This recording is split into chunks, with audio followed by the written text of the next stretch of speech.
The purpose of today's podcast is to talk about the brain in addiction and recovery.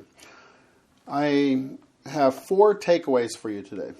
1, that alcohol is dually reinforcing because it can both activate the brain's reward processing system that mediates pleasure and reduce the activity of the brain systems that mediate negative emotional states such as stress, anxiety, and emotional pain.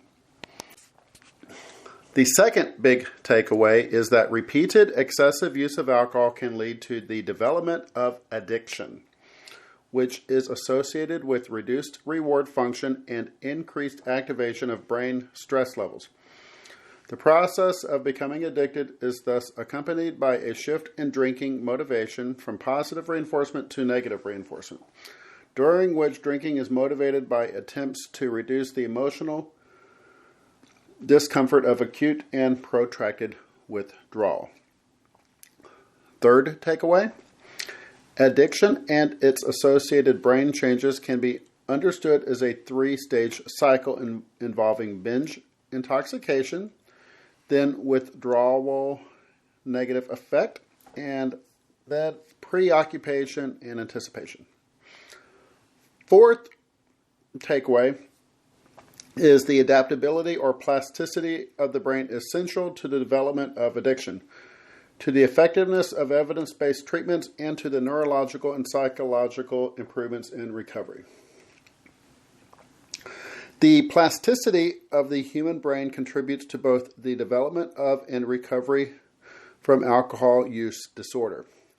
Within the brain, individual genetic and environmental factors interact at molecular, neuronal, and circuit levels to influence a person's vulnerability to alcohol use disorder, or also known as AUD for short. Thus, each person's path to AUD is shaped by a unique set of variables, and as a result, different people will have different levels of severity and types of dysfunction that may require different treatment approaches. Alcohol produces chemical imbalances in specific neurocircuits and can be neurotoxic. Chronic heavy drinking can, for example, damage brain regions involved in memory, decision-making, impulse control, attention, sleep regulation, and other cognitive functions.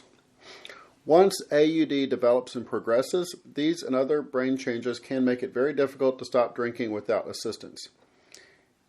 Here, I hope to outline a framework for understanding alcohol-induced changes in the brain, which can help you appreciate the challenges faced by many patients with AUD when they try to cut back or quit drinking.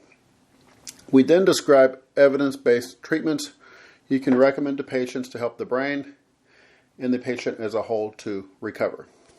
Okay, a quick note on some of the drinking level terms in this podcast. Binge drinking brings a person's blood alcohol concentration to 0.08% or more, which typically happens if a woman has 4 or more drinks, or a man has 5 or more drinks within about 2 hours. Heavy drinking includes binge drinking and has been defined for women as 4 or more drinks on any day or 8 or more drinks per week, and for men is 5 or more drinks on any day or 15 or more per week. Okay, so how does the brain change as AUD develops? The brain mediates our motivation to repeat behaviors that lead to pleasurable, rewarding states or reduce uncomfortable, distressing physical or emotional states. In this context, drinking alcohol can be motivated by its ability to provide both relief from aversive states and reward. These dual, powerful reinforcing effects help explain why some people drink and why some people use alcohol to excess. With repeated heavy drinking, however, tolerance develops and the ability of alcohol to produce pleasure and relieve discomfort decreases. During acute and protracted withdrawal, a profound negative emotional state evolves, termed hypercataphia. Hypercataphia is defined as a hypersensitive negative emotional state consisting of symptoms such as dysphoria, malaise, irritability, pain, and sleep disturbances. Heavy drinking may also produce deficits in executive function that contribute to symptoms such as impulsivity, compulsivity, impaired cognitive function, and impaired decision making. These brain changes related to excessive alcohol use underlie many AUD symptoms. Okay, now I'm going to go into a brief overview of the current knowledge of the brain structures and circuitry involved in the cycle of alcohol addiction, which aligns symptomatically with moderate to severe AUD. Okay, the first I'm going to go into is alcohol produces pleasure. Alcohol produces pleasurable or rewarding effects by increasing activity in brain systems related to reward processing. In the basal ganglia, activation of opioid receptors in the nucleus accumbens may be responsible for some of the pleasure associated with alcohol intoxication. In addition, alcohol causes the ventral tegmental area to send dopamine signals to the nucleus accumbens. Dopamine is critical for learning to associate alcohol and its related cues, people, places, or things, with the rewarding effects of alcohol. This learning process can lead to incentive salience, a motivation for reward that is driven by both a person's physiological state and previously learned association between cues and the reward. Some people are initially drawn to alcohol more for its rewarding effects, while others seek it largely to alleviate physical or emotional discomfort, as I'm about to detail. Okay, 2. Habit formation makes it harder to stop drinking. When drinking behavior patterns are repeated, the brain shifts control over the sequence of actions involved in drinking from conscious control via the prefrontal cortex to habit formation using the basal ganglia. This transition from incentive salience toward habitual responding, mediated by changes in brain circuitry, can make it more likely that someone will continue their drinking pattern and harder for them to stop. 3.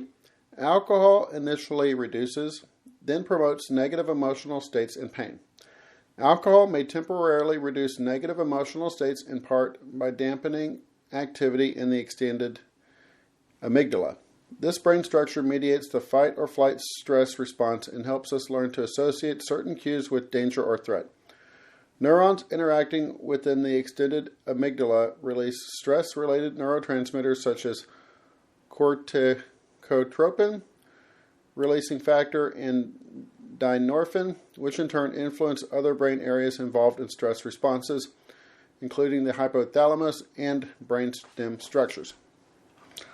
Although alcohol initially suppresses activity in the extended amygdala and reduces stress responses, excessive alcohol use can lead to tolerance and a need to drink more to find relief. After drinking stops during withdrawal, the amygdala circuits become hyperactive, leading to hyperkataphia, or heightened negative emotional states such as irritability, anxiety, dysphoria, and emotional pain. This discomfort, often described as misery, can motivate some people to drink alcohol again and repeat the cycle of drinking and withdrawal. Research suggests that among people with negative emotional states, self-medication with alcohol to help cope with mood symptoms increases the risk for developing AUD. Like its effects on emotional pain, alcohol can temporarily reduce physical pain. Research suggests that reduction of pain only occurs at or above binge levels of drinking. That's where you are reaching a blood level alcohol concentration of 0.08% or above, typically after 4 or more drinks for women and 5 or more drinks for men within about 2 hours. As blood alcohol concentrations decrease, however, the sensation of pain returns even more intensely. This again leads to a cycle of misregulation, that is, using a solution that ultimately makes the problem worse. The discomfort or misery felt during withdrawal, including negative emotional states, is the leading precipitant of relapses in patients recovering from AUD. Okay, moving on. The brain becomes motivated to continue drinking. As noted earlier, negative emotional states or hyperkataphia can persist into protracted withdrawal and are a major driver for relapse in AUD. Also, the powerful effects of alcohol on neurocircuits relating to reward and relief cause the brain to attach strong motivational value or incentive salience to the cues associated with alcohol, whether in the immediate environment or recalled from memory. These environmental stimuli or thoughts of them can prompt a return to alcohol seeking via connections made between the prefrontal cortex and the basal ganglia using the neurotransmitter glutamate. Especially when combined with negative emotional or physical states, the sight or thought of alcohol or related cues can trigger cravings or the urge to drink. Okay, excessive function becomes dysregulated. Alcohol disrupts functions in the prefrontal cortical areas involved in executive function, impulse control, decision-making, and emotional regulation. These functional deficits make it harder to withstand urges and avoid repeating the behaviors related to the addiction cycle, particularly in the face of stress and physical and emotional discomfort. In severe cases, impairments in prefrontal cortical function can persist despite months to years of abstinence, making it particularly difficult to recover from or compensate for deficits in executive function. Addiction can be described as a repeating three-stage cycle, with each stage associated with different brain regions, neurocircuits, and neurotransmitters. Drawn from decades of research, these cycle model processes that people with addiction may experience repeatedly over the course of a day, weeks, or months. Okay, let's talk about the first stage, the binge/intoxication stage. That's associated with circuits in the basal ganglia. This is where the person drinks alcohol, which activates reward circuits and engages incentive salience circuits. Incentive salience circuits link the pleasurable, rewarding experiences with cues. That is, the people, places, and things present when drinking, such that the cues themselves gain motivational significance. These and other neurocircuits help develop and strengthen habitual drinking and may lay the groundwork for compulsive use of alcohol. Neurotransmitters associated with this stage include dopamine, GABA, glutamate, and opioid peptides. Okay, that was the binge intoxication stage. Now we're going to move into the withdrawal/negative effect stage. This is associated with circuits in the extended amygdala. When the person stops drinking, reward circuit activity decreases while stress circuits activate. Together, these changes fuel negative emotional states such as anxiety, dysphoria, and irritability. The person feels alcohol is needed for temporary relief from discomfort and emotional pain. This stage involves 1. The loss of reward neurotransmitters, as in a hypodopaminergic state. 2. The activation of stress neurotransmitters such as corticotropin, releasing factor, dynorphin, norepinephrine, hypocretin, and vasopressin, and possibly pro-inflammatory immune agents. And 3. The inhibition of anti-stress neurotransmitters such as neuropeptide Y, nociceptin, endocannabinoids, and oxytocin. Okay, that's moving. Now we're moving away from the withdrawal negative effect stage and into the preoccupation/anticipation stage. This is associated with circuits in the prefrontal cortex. The person with an addiction has impairments in executive function processes that normally limit impulsive and compulsive responses. The person has strong urges or cravings to drink, especially in response to stress, related negative emotions, and cues that are part of the incentive salient circuits activated in the first stage of the cycle. Neurotransmitters associated with this stage include glutamate and ghrelin. While people who drink heavily often enter the addiction cycle via the binge/intoxication stage, They can also enter via the withdrawal/negative effect stage by attempting, for example, to self-medicate physical or emotional pain, or the preoccupation/anticipation stage by attempting, for example, to self-medicate a high impulsivity condition. Okay, what do healthcare professionals who work with adolescents need to know about alcohol? The developing adolescent brain is particularly vulnerable to alcohol-related harm. Alcohol is a powerful reinforcer in adolescence because the brain's reward system is fully developed while the executive function system is not, and because there is a powerful social aspect to adolescent drinking, specifically prefrontal regions involved in executive functions and their connections to other brain regions are not fully developed in adolescence, which may make it harder for them to regulate the motivation to drink, because the brain is adaptable and learns quickly during adolescence, and because alcohol is such a strong reinforcer for adolescents. Alcohol use is more likely to be repeated, become a habit, and eventually evolve into a problematic drinking pattern that may lead to AUD. When adolescents drink heavily, alcohol can disrupt critical brain development patterns by accelerating the volume decline in frontal cortical gray matter that typically occurs in early adolescence, and by slowing the volume increase in white matter that typically occurs in late adolescence. In addition, heavy drinking in adolescence increases the risk for developing AUD later in life. With the earlier the onset of any drinking, the greater the AUD risk. In short, alcohol use during adolescence can interfere with structural and functional brain development and increase the risk for AUD not only during adolescence but also into adulthood. To help clinicians prevent alcohol-related harm in adolescence, the NIAAA developed a quick and effective screening tool and a clinician's guide. There's a link down in the article portion associated with this podcast.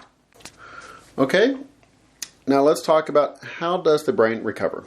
Just as brain plasticity contributes to the development of AUD, it can also be harnessed to help the brain heal and to establish healthy behavior patterns that facilitate recovery.